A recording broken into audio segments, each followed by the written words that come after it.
안녕하세요. 결혼 생활 4년 만에 이혼을 하게 된 올해 35살 여자입니다. 가족끼리 서로 돕는 것, 저는 그게 당연한 일이라고 생각합니다. 요즘 세상이 핵가족화가 되면서 예전처럼 가족 간의 정이 많이 사라지고 아무리 사회가 개인주의적으로 변했다지만 결국 중요할 때 믿고 기댈 수 있는 존재는 가족밖에 없다고 생각하거든요. 한 식구만큼 세상에 믿을 수 있는 사람이 또 어디 있겠어요. 이름 앞에 시자가 붙었다고 해서 내 가족이 아니니까 나 몰라라 하겠다고 했던 적도 없었습니다. 시누이도 시부모님도 결혼했으면 똑같이 내 가족이니 말입니다. 우리가 도움이 필요하면 도움을 받고 다른 가족이 도움이 필요할 때면 도와주고 친정시댁 가리지 않고 제 나름 최선을 다했다고 생각해요. 하지만 도와주는 데에도 정도가 있다고 생각합니다. 도움이 필요하다고 해서 덮어놓고 무조건 도와주는 게 답은 아니잖아요. 그리고 그걸 결정하는 건 혼자서 결정하는 게 아니고 부부 서로 간의 합의가 가장 중요하다 생각합니다. 한 명이 그 정도는 당연히 도와줘도 된다고 생각해도 다른 한쪽은 아니라고 할 수 있잖아요. 그리고 어느 한쪽이 이건 아니다라고 한다면 적당한 선에서 타협을 하던가 그렇게까지는 해줄 수 없다고 거절도 할 줄 알아야 하는 것 아니겠나요? 그런데 남편은 자기 가족 일에 대해서만큼은 저를 고려하지 않고 자기 가족만 챙겨댔어요. 그렇게까지 자기 가족들만 소중한 사람을 내 가족이라고 곁에 두고 있으면 뭐 하겠나요? 결국 남편을 가족들 품으로 돌려주기로 결심하고 그렇게 이혼을 하게 되었습니다. 제가 대학을 졸업하고 곧바로 취직을 하지 못했어요. 전공을 살려서 일을 하고 싶었지만 취업이 생각처럼 쉽지 않아 정말 힘들었습니다. 결국엔 전공하고는 전혀 무관한 일을 하는 회사에 취직하게 되었죠. 이벤트 기획과 관련된 일이었는데 전공과는 무관할지라도 일 자체는 제 적성에 잘 맞더라고요. 처음에는 아예 아무것도 모르는 내가 이 업계에서 살아남을 수 있을까 하는 생각에 자신이 없었어요. 그래도 일을 계속 하다 보니 일이 어느 정도 저랑 잘 맞기도 해서 이왕 시작한 거 제대로 한번 해보자는 욕심이 생기더라고요. 저 말고 다른 직원들은 다 대학에서 배운 전공이 일과 어느 정도 연관이 있었는데 저는 그렇지 않았거든요. 그래서인지 기획안 같은 걸 제출할 때면 알게 모르게 무시를 당하는 일이 한두 번이 아니었습니다. 그래도 열심히 하면 인정받겠지 하는 생각에 이를 악물고 버티며 피 터지게 노력했어요. 그리고 그렇게 회사 생활을 시작한 지 5년 차에 남들은 그보다 몇 년을 더 일해야 맡아볼까 말까 하다는 대형 브랜드의 신제품 론칭 행사 일을 맡게 되었습니다. 제 노력이 결실을 맺었던 거죠. 남편을 처음 만난 건 바로 그때였어요. 남편이 그 회사를 다니는 직원이었고 업무적으로 협업을 할 일이 많아 자연스럽게 자주 마주치게 되었죠. 내 능력을 증명할 수 있는 자리였던 만큼 그 어떤 실수도 생기지 않게 철저하게 준비를 하고 있었다 보니 그때까지 남편하고는 업무적인 연락 외에는 아무것도 주고받고 하지 않았습니다. 본격적으로 연락을 주고받게 된 건 행사를 성공적으로 마무리하고 난 뒤였죠. 남편이 말하길 저랑 가까워지고 싶었는데 도무지 빈틈을 보여주지 않아 애먹었다나요. 아무튼 그렇게 연락을 주고받기 시작하다가 저희는 연애를 시작하게 되었습니다. 대기업을 다닌다는 조건도 좋았지만 무엇보다 남편 자체가 배려심이 많고 사려 깊은 사람이었다는 게 좋았어요. 제가 일에 열중해 있느라 먼저 말도 못 붙이고 전전긍긍하고 있었던 것도 그렇고 실제로 연애하면서도 그런 느낌을 받았던 적이 한두 번이 아니었거든요. 그렇게 2년간의 연애 끝에 저희는 결혼을 하게 되었습니다. 이미 30 가까운 나이에 시작한 연애였다 보니 저는 어느 정도 결혼도 염두에 두고 있던 상황이었어요.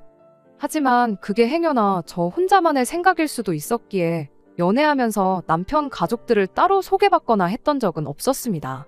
시부모님을 처음 만난 것도 신우를 처음 만난 것도 전부 결혼 이야기가 나오고 나서예요. 신우는 결혼 허락을 받기 위해 시부모님을 만난 뒤 따로 자리를 만들어 처음 인사를 나누게 되었죠. 남편보다 2살 위 누나로 저희가 연애를 시작하기 전부터 이미 결혼의 가정을 꾸리고 살고 있는 전업주부였습니다. 처음에는 그냥 오지랖이 넓은 그런 사람이구나 싶었어요.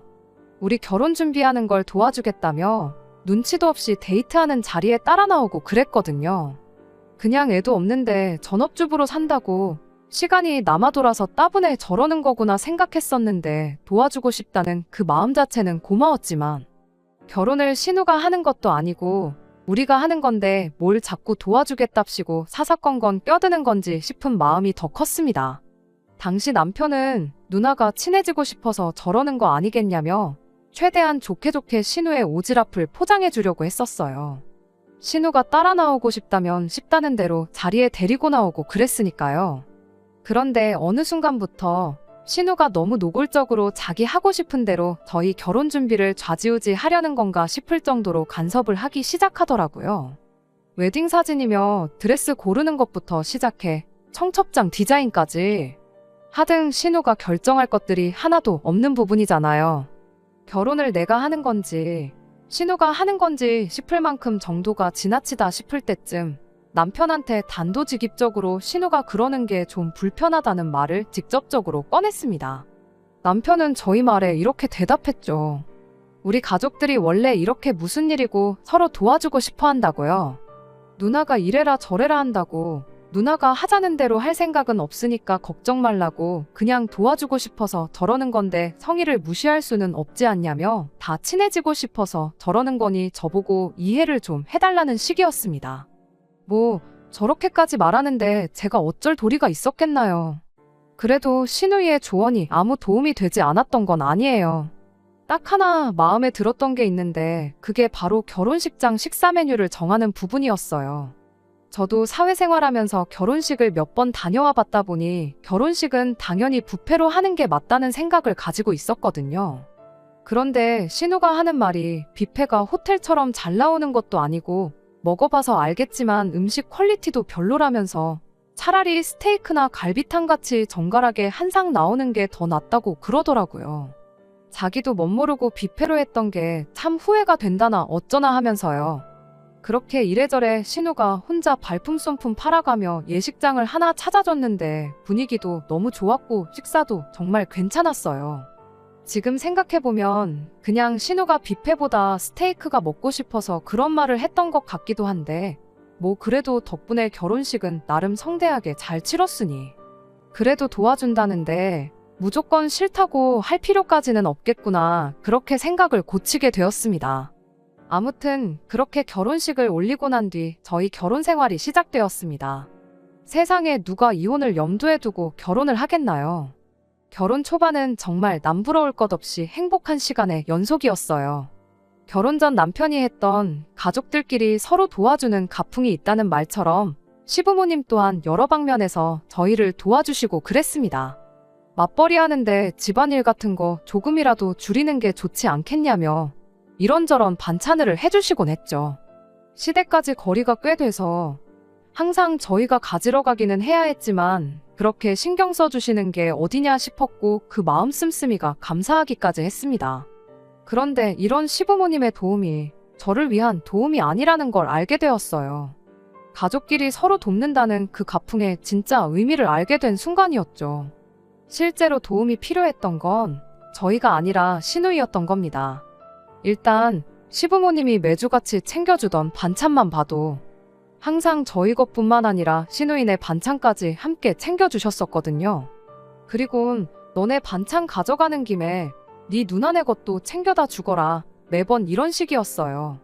시누네가 시댁에 비해 저희 집에서 비교적 가까운 거리에 있었다 보니 가져다 주는 것 자체에는 아무 문제가 없었습니다. 진짜 문제는 항상 시누이네 반찬 양이 훨씬 더 많았다는 데 있었죠.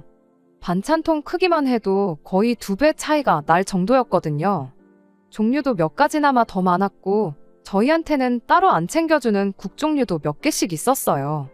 종류나 양이 더 많고 적고 그 자체는 저희한테 큰 문제가 되지는 않았습니다. 어차피 저희 부부는 맞벌이 생활을 하다 보니 저녁도 밖에서 해결하는 경우가 더 많았거든요. 냉장고에 반찬만 많아봐야 집에서 거의 식사를 하지 않는데 그나마 챙겨주시는 적은 양의 반찬들도 제때 다 먹지도 못하고 버리는 일이 부지기수였어요. 그냥 저희들 맞벌이 한다고 집안일 좀 덜 하라고 챙겨주시던 그 마음이 감사했던 거지 반찬이 꼭 필요했던 건 아니었던 거죠. 한 번은 저희가 그 전주에 받은 반찬이 그대로 있어서 이번에는 반찬을 따로 받아오지 않아도 되는 상황이었습니다. 그런데 시어머니가 신우네 걸 가져다 줘야 하니 무조건 오라는 식으로 막무가내셨죠. 신우가 직접 가면 되는 거 아니냐 했더니 걔가 차가 있는 것도 아닌데 이 무거운 걸 어떻게 혼자 들고 가겠냐고 저한테 핀잔을 주셨죠. 그러니 저도 자연스럽게 생각이 바뀌게 되더라고요. 저희 먹으라고 반찬을 챙겨주시는 게 아니라 신우네 걸 챙겨주고 싶은데 신우가 차가 없으니 대신 배달을 시키는 게 아닐까 하는 식으로요. 신우네 주는 거에 비해 보잘것없는 반찬들은 그냥 시키긴 미안하니 심부름값 정도 챙겨주고 있다 생색내려고 그러는 건가 싶은 마음이었어요. 그건 그렇다 쳐도 더 이해할 수 없었던 건 신우이가 애가 있는 것도 아니고 그렇다고 저희처럼 맞벌이를 하는 것도 아닌데 왜 집 반찬을 항상 시어머니가 해주고 계시는 건가 하는 사실이었습니다. 단순히 요리를 못해서라고 한다고 하면 이해할 수 있겠지만 언제까지 시어머니한테 받아먹을 수도 없는 부분이고 신우도 전업주부 생활을 하기로 했으면 자기들 밥 정도는 자기가 알아서 챙겨야 한다는 생각이었거든요. 그래도 내가 너무 예민하게 받아들이고 있는 걸 수도 있겠다 싶어서 최대한 좋은 쪽으로 생각하려고 노력했습니다.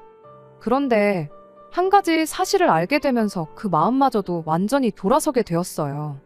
바로 남편이 이 반찬값을 저 모르게 따로 시어머니께 지불하고 있었다는 사실이었습니다. 그동안은 저 몰래 하고 있었나 본데 이제 저도 한 식구라 그런 건지 아니면 저는 안중에도 없었던 건지 하루는 제 앞에서 대놓고 남편한테 반찬값 이야기를 꺼내더군요. 이번 달 반찬값은 100만 원만 주면 돼 하고요. 순간 저는 귀를 의심했죠. 그래도 시어머니 있는 자리에서 따지고 들 수는 없어서 반찬 받아 신우네 집에 내려다 주는 길에 남편한테 대놓고 물어봤어요. 우리가 먹는 게 얼마나 된다고 반찬값을 100만 원이나 드리고 있냐고요. 남편은 그 질문에 그게 뭐가 문제냐는 것 마냥 자연스럽게 대답을 해주대요.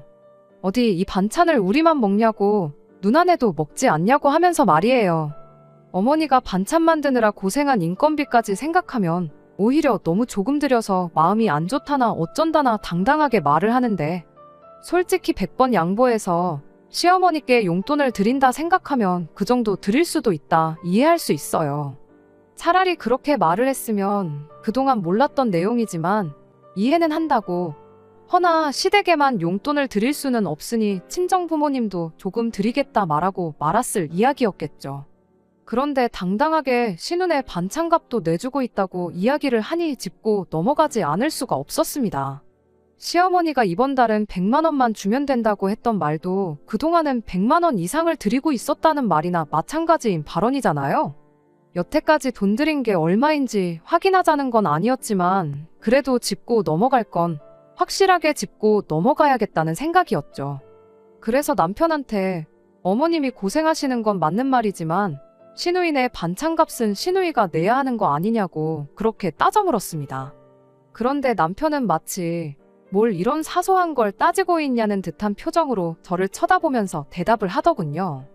누나나 나나 똑같은 자식인데 그런 게 뭐가 그렇게 중요하냐고요.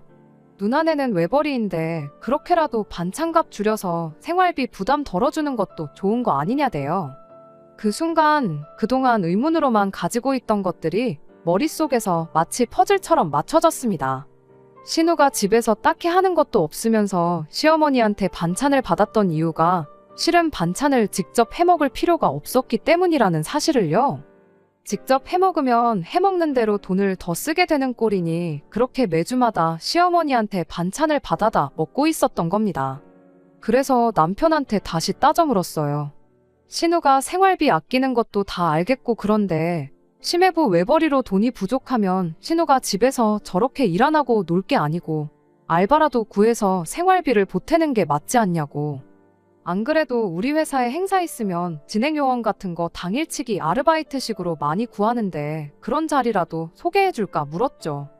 행여나 신우가 그 어디에도 취직하지 못할 만큼 능력이 없어서 직장을 못 구하는 거라면 가만히 서서 입장하는 인원수만 헤아리는 쉬운 자리라도 소개해주겠다고 일자리를 대신 알아봐주겠다고 돕기 위해 꺼낸 저의 말을 두고 가족끼리 서로 돕는 게 가풍이라던 인간이 정색을 하면서 주제넘게 오지랖 부리지 말라는 대답을 하대요. 누나네는 다 누나네 삶이 있으니까 그러는 거라나요. 그러면서 왜 그렇게 째째하게 구냐며 어머니가 장본값에 반찬하느라 고생한 인건비만 생각해도 70만 원은 좋게 될 거라고. 그렇게 따지면 누나네랑 우리랑 각각 15만 원씩 밖에 안 된다는 건데 그깟 푼돈 가지고 치사하게 굴지 말라는 소리를 하는 겁니다. 그 말도 어이가 없었죠. 일단 말씀드린 대로 신우네랑 저희가 가져가는 반찬의 양부터가 달랐어요. 누가 봐도 신우네가 저희보다 훨씬 더 많이 가져가는 상황에 그걸 15만 원씩 냈다 치자고 절반으로 가르는 것부터가 어이가 없었죠. 그리고 반찬값을 지불한다면 당연히 그 돈에 재료비인 장본값도 포함돼야 하는 거 아니겠나요? 전문적으로 반찬만 파는 가게도 그렇게 장사는 안 할 거예요. 그렇게 조목조목 따져 물었더니 남편이 할 말이 없는지 대번에 말을 바꾸대요. 정색하면서 짜증내던 말투도 바꿔서는 나긋나긋한 목소리로 나중에 우리가 혹시 누나의 도움을 받을 일이 있을지 모르지 않냐며 가족끼리 서로 돕고 사는 가풍을 이해해달라나요? 남편도 쓸데없는 언쟁을 피하려는 눈치였고 더 말해봐야 싸움만 나겠지 싶어서 그냥 지나가는 말로 나는 아무리 생각해도 당신 누나 도움을 받을 날이 오지는 않을 것 같다. 그렇게만 말하고 말을 줄였습니다. 적당한 선에서 끝내고 넘어갔으면 되는 일을 남편은 괜히 지 혼자 제 말에 발끈해가지고 엉뚱한 소리를 꺼내더라고요. 너는 그럼 장모님이 반찬해주시면 그냥 맨입으로 받고 한 푼도 안 드릴 생각이냐고요. 그 말을 듣자마자 헛웃음부터 나더라고요. 그 와중에 꺼낼 이야기도 아니거니와 누가 봐도 남편이 친정에서 반찬을 받는 게 현실적으로 불가능하다는 걸 알고 꺼낸 말이었거든요. 누가 들으면 너도 친정에서 반찬 받아오고 똑같이 돈을 들여라 하는 말처럼 들리겠지만 저희 친정이 지방에 있어서 반찬 받으러 주마다 왔다 갔다 못하는 걸 알고 꺼낸 말이라는 게 다 티가 났어요. 그쯤 되니까 저도 악이 생기더라고요. 이 사람이 해보자는 건가 싶기도 하고 그래서 당연히 드려야지 하고 말을 줄였어요. 제가 더 말을 안 하니 뭐 엄청난 언변으로 저를 논파했다고 생각한 건지 차 안에서 의기양양해서 있는데 어디 두고 보자 싶었습니다. 누군가 그랬거든요. 잘못을 제일 쉽게 깨우쳐 줄 수 있는 방법은 바로 거울치료라고요. 저도 남편한테 똑같이 해줄 작정이었어요. 그날 집에 와서 바로 친정에 전화해서 반찬 좀 몇 가지만 대충 만들어서 보내달라고 연락을 드렸죠. 신우네가 가져간 만큼 무지막지한 양을 해달라고 할 건 아니었지만 돈은 똑같이 100만 원을 드릴 예정이었습니다.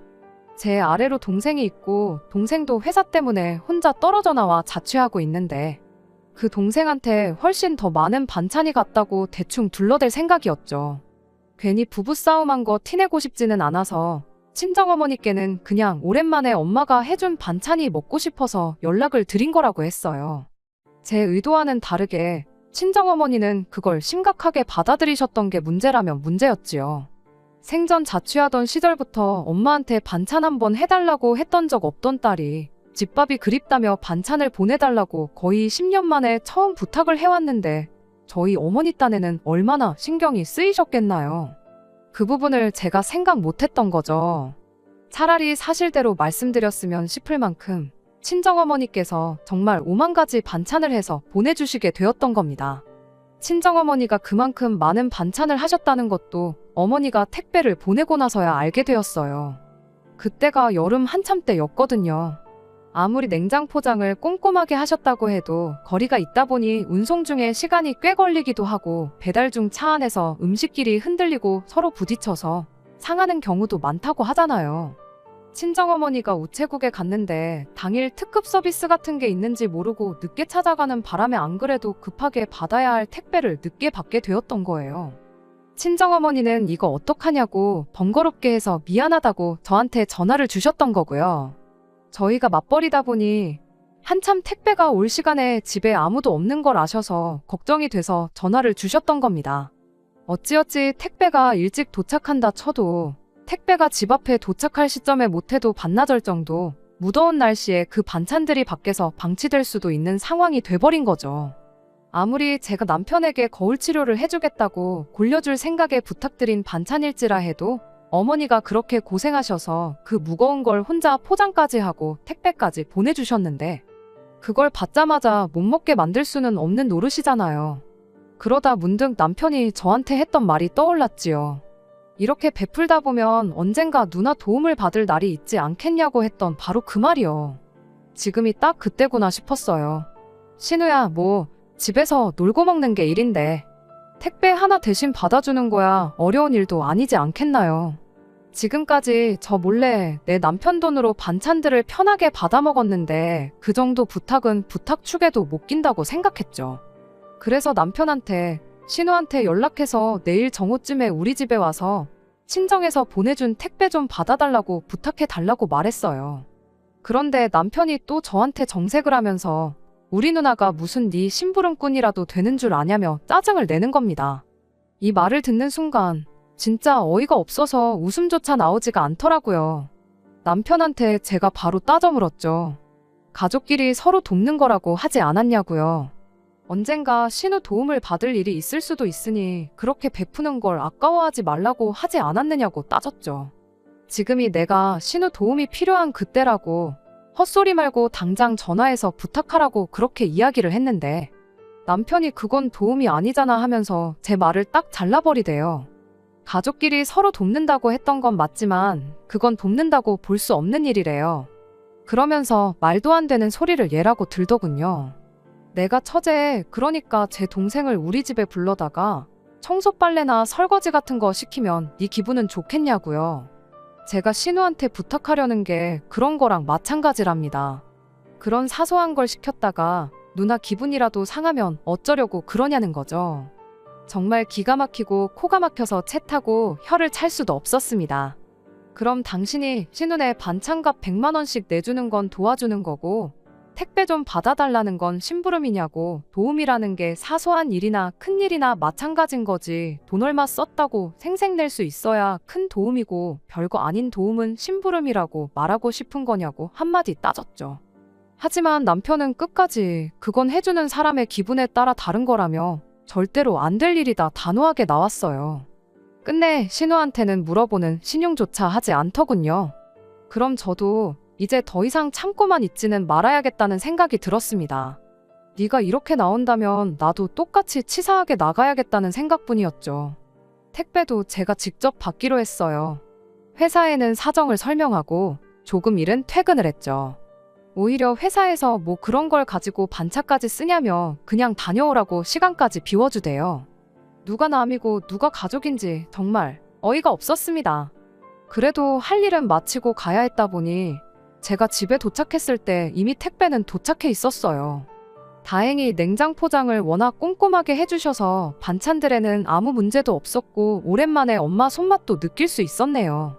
그 와중에도 친정어머니는 이런 상황도 모르고 사위 입맛에도 맞게 만들어준다고 달달 짭조름하게 평소 하던 대로 해주셔도 되는 반찬들 몇 가지를 죄다 고추장 넣고 빨갛게 해다 주셨더라고요. 그걸 보니 참 오만 가지 생각이 다 들었습니다. 멀리 떨어져 사는 친정 부모님은 이토록 남편까지 신경 써주시는데 3, 40분 거리에 모여 사는 시자들은 지들만 챙기지 나는 안중에도 없구나 하는 생각이요. 하지만 안 좋은 생각을 계속해서 뭐 하겠어요. 이런 사소한 일로 서운하다고 싸우고 그러는 게 제 인생에 있어서 무슨 소용이나 있겠나 싶었죠.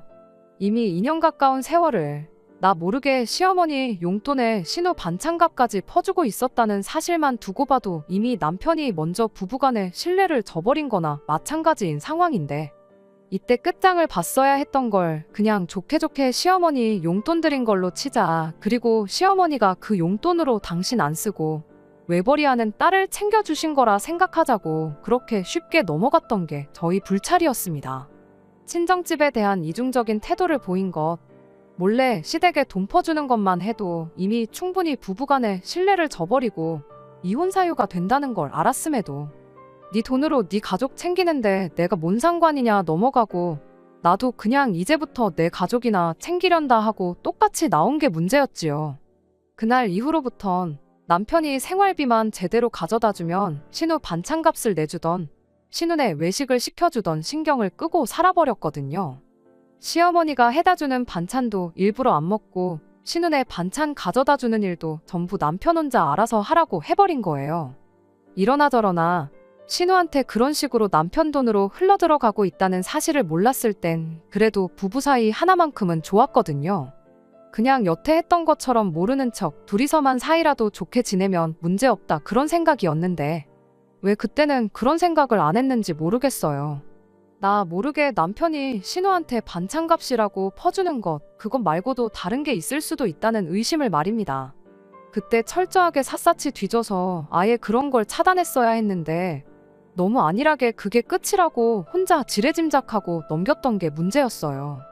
왜냐하면 진짜였거든요. 바로 남편이 반찬값은 물론이고 신우의 용돈까지 챙겨주고 있었던 거예요. 외벌이의 집에서 딱히 집안일 말고는 살림을 하는 것도 아닌데 아무리 반찬 몇 가지를 매주마다 자기 친정에서 받아온다고 한들 애도 없는 집에 저렇게 놀고 먹는 꼴을 심해부가 그냥 보고 살 리가 없잖아요. 그런데 그게 가능했던 이유가 바로 남편이 신우한테 용돈이랍시고 돈을 따로 챙겨주고 있었기 때문입니다. 생활비 외에는 지출을 거기서 해결해버리니 심해부도 신우가 일을 하면 좋기야 하겠지만 딱히 강제로 일을 시킬 수도 없는 노릇이었던 거죠. 이미 생활비의 가장 큰 부분인 식비랑 자기 용돈을 알아서 해결하고 있었던 거니까요. 그 사실을 알게 된 이유도 어이가 없어요. 얼마 전 남편이 난데없이 그 사실을 자기 입으로 직접 저한테 물어버렸거든요. 하루는 남편이 난데없이 저한테 모아놓은 돈이 얼마나 되냐고 묻대요. 평소 제 돈에 대해선 일절 관심도 없었던 인간이 갑자기 얼마나 물어놓았느냐 물어오니 안 좋은 조짐이 보여 얼마나 있는지 알려주는 게 아니라 왜 그런 건 물어보느냐고 이유부터 확인했죠. 남편은 제가 떠보고 있다는 건 생각도 못한 건지 곧바로 심해부와 신우의 이야기를 꺼내더군요.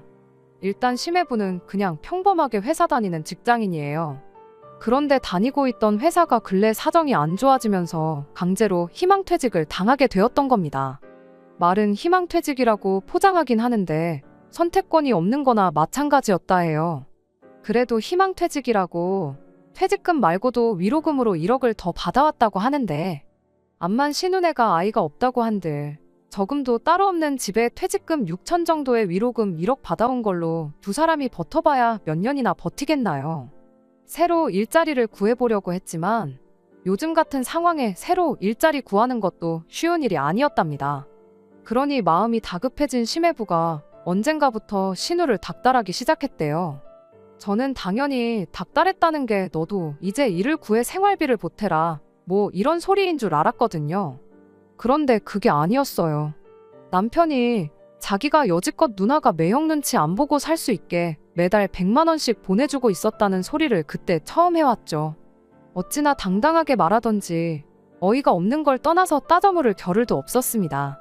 그런데 이제 그거 안 보내주고 대신 1억을 도와주기로 했다는 거예요.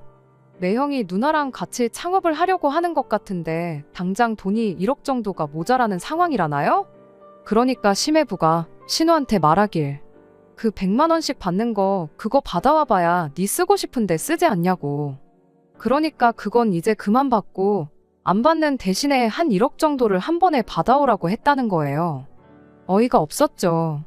남편은 앞으로 평생 누나 100만 원씩 보내주면 돈이 얼만데 1억만 만들어주면 앞으로 안 받겠다고 하니 얼마나 돈을 절약할 수 있겠냐고 자랑스럽게 말하는데 더 들었다간 우라통이 터져 죽겠다 싶어서 혼자 떠드는 남편 말 자르고 그럼 이 상황이 지금 내가 모아놓은 돈이랑 무슨 상관이냐고 물어봤죠. 그랬더니 또 당당하게 한마디 하대요. 자기가 엄마 주고 누나 주고 우리 생활비 주고 자기 쓸 돈 쓰면 남는 돈이 얼마나 되겠냐며. 모아놓은 돈이 없으니까 제 돈으로 신우네 가게 차리는데 돈을 보태고 싶다는 소리를 하는 겁니다. 어이가 없었죠. 아니, 어이가 없었다기보단 진짜 이러다가 우라통이 터져버리겠다 싶었어요. 내가 미쳤냐고. 내 통장에 1억이 아니라 100억이 있어도 당신 누나네한테 단돈 1,000원 한 장도 내줄 생각 없으니 꿈깨라고 그냥 그 자리에서 단호하게 말했습니다. 그랬더니 저보고 너무한 거 아니냐는 소리를 하더라고요. 어떻게 한 가족이 되어서 누나가 저렇게 어려워하는데 모른 척을 할 수 있냐고요. 모른 척은 웃기는 소리 하지 말라고. 애초에 네가 니네 엄마한테 가져다 준 돈이랑 나 모르게 또 니네 누나한테 퍼준 돈만 단순히 계산해도 4년 동안 1억은 좋게 넘을 텐데. 지금 1억을 내주면 앞으로 줄 돈이 없어지니까 돈을 아낀다는 소리를 할 수가 있냐고, 그게 제정신으로 하는 소리냐고 그렇게 따졌죠. 그랬더니 그때는 그때대로 누나가 힘들었으니 도와줬던 거 아니겠냐고. 게다가 엄마한테 준 돈이랑 누나한테 준 돈은 엄연히 다른 돈인데 왜 그것까지 한 번에 합쳐서 계산하냐고, 저보고 계산 방식이 참 웃기다고 되려 큰 소리를 뻥뻥 치는 거 아니겠어요? 그러더니 또 우리 집 가풍이 어떤지 잘 알고 있지 않냐고. 나는 어릴 때부터 가족끼리 서로 챙겨주는 게 당연하다고 배워왔다며 지금 당장만 생각하지 말라고 저한테 충고하듯 한마디 하는 겁니다. 나중에 우리가 똑같이 힘든 상황이 오면 이 세상 누가 선뜻 나서서 도와주겠냐고요.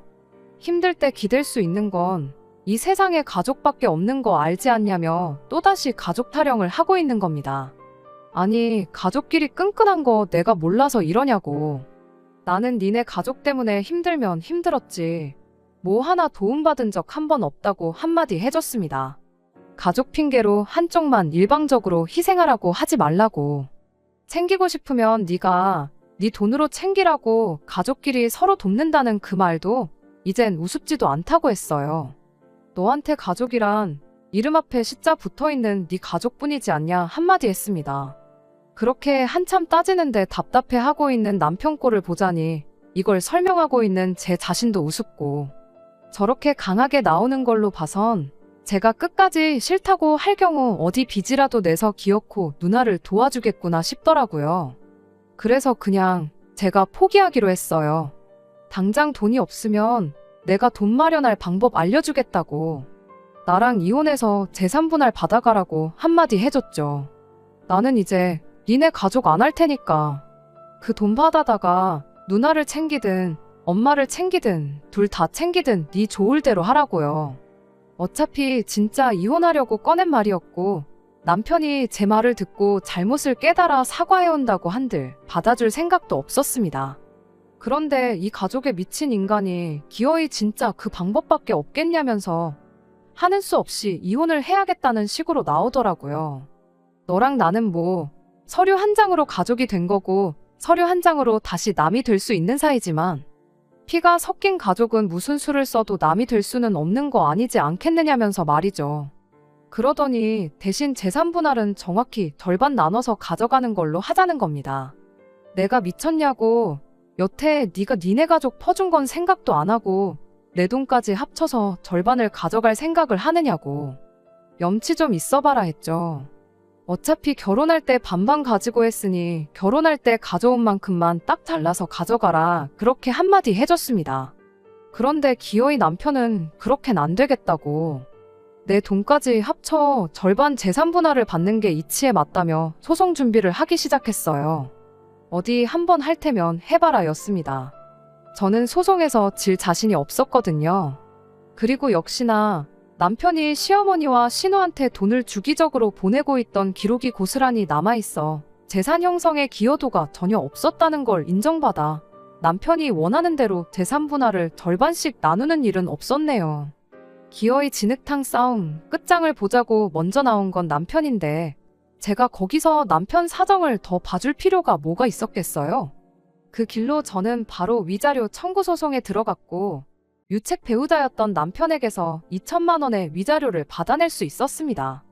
이왕 개싸움이 돼버린 김에 시어머니랑 신우한테도 위자료 청구를 하려고 했는데 안타깝게도 시어머니한테 들어간 돈은 제가 인정하고 넘어간 부분이기도 했고 신우이 또한 남편이 자발적으로 돈을 보낸 거지 신우가 직간접적으로 돈을 요구했다는 증거가 없어 변호사님이 그렇겐 힘들거다 하길래 그건 포기했네요.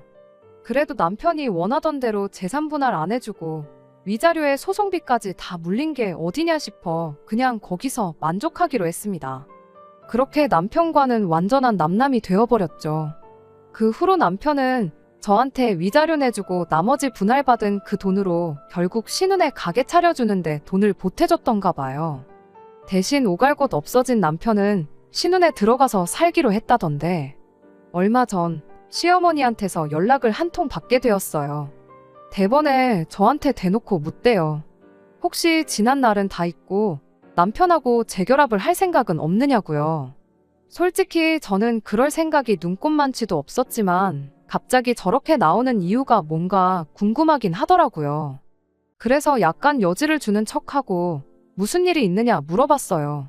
저는 신혼애가 창업하면 당연히 얼마 못 버티고 망할 줄 알았는데 어떻게 심해부가 수완이 좋아 장사가 생각보다 더 빠르게 자리를 잡았나 보더라고요.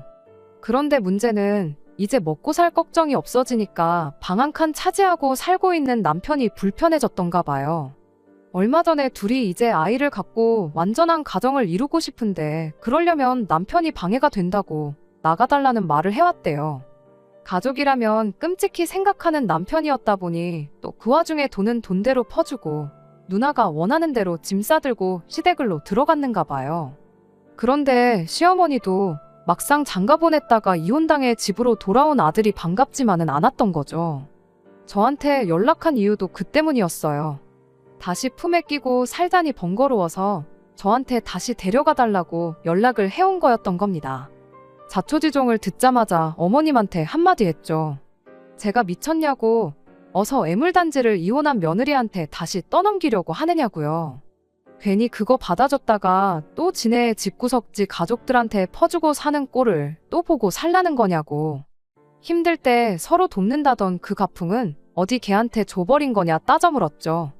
다시 합칠 생각이 개똥만큼이나마 있었다면 애초에 처음부터 이혼을 안 했을 거 아니겠냐고요.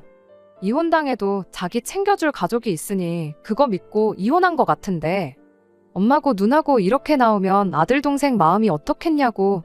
너무 미워하지 말고 그냥 어머님 품에 끼고 사시던가. 그게 싫으면 원래 떠맡기로 했던 신혼에 보내시라. 그렇게 말하고 전화를 끊어버렸습니다. 결국 마지막에 가서는 애물단지 낙동강 오리알 신세가 돼서 가족들한테 버림받은 남편 꼴을 알게 되니 그래도 속 하나만큼은 후련하대요.